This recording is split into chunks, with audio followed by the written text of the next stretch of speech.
So during the post-spawn, now we talked about the early spawn or pre-spawn, the spawn, and now into the post-spawn, there's going to be two major waves of fish to 3 waves of fish. The ones that were done really, really early, as soon as they get done, they're going to go out as far deep as they can. And they're going to go out there to recover. As they go out, they're going to stop next to deeper water. They're going to look for bait. They're going to find a location, and these post-spawn locations are typically always the same location.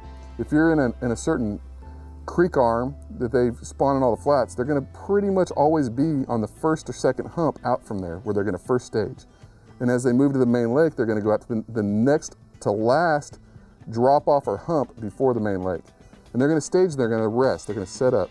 This is where you're going to be able to get them deep cranking, Carolina rigging, swim baiting, because this is the time of year where it's about 2 months after the spawn has actually started.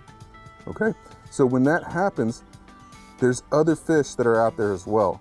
The bait fish are going to start spawning. The shad spawns are going to occur most of the time simultaneously. When this occurs, those fish, it's nature's way of allowing those bass to recover. The shad go in there to spawn on top of the hump. If you're in a grass lake, eelgrass, grass of that nature, they're going to spawn there. If you're not on a grass lake, you're going to look around the docks and then the riprap. Anything with green algae, the shad love to spawn on. So you're going to really focus on that greener water. And so with that being said, this is a time where it can be really stingy, but it can also be feast or famine. If you hit it just right, you're going to start finding your first major schools of fish. And that's when you can start getting the crankbait out and crank those fish and just catch fish after fish after fish. Now, with that being said, you don't always have to go deep or offshore.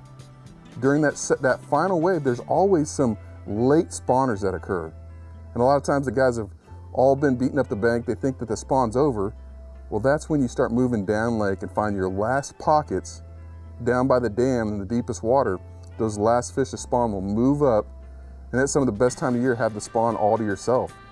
You know, all these spawn time period, you can start looking for beds. You can sight fish during the pre-spawn, spawn, and post-spawn. You can start looking for beds. And this can be some of the most exciting fishing that you have is actually visually see a fish. So if I was to take the spawn and break it down in just 2 lures, make it as simple as possible. Listen, you need to have your favorite moving bait.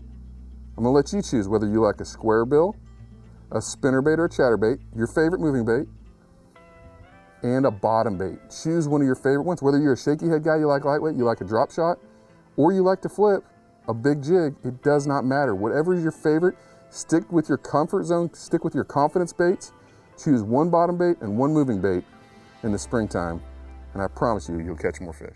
Hey everyone, I hope these videos were informational, educational, and of course, entertaining. For more videos, you can follow us, thebasstank.com, or you can go on YouTube, Facebook, Instagram. If you're wanting to follow the exploits of John Soukup Fishing, follow the National Professional Fishing League and the nationalprofessionalfishingleague.com for live coverage to see how we're doing on the tour this year. I hope you learned something, and I hope that you catch more fish.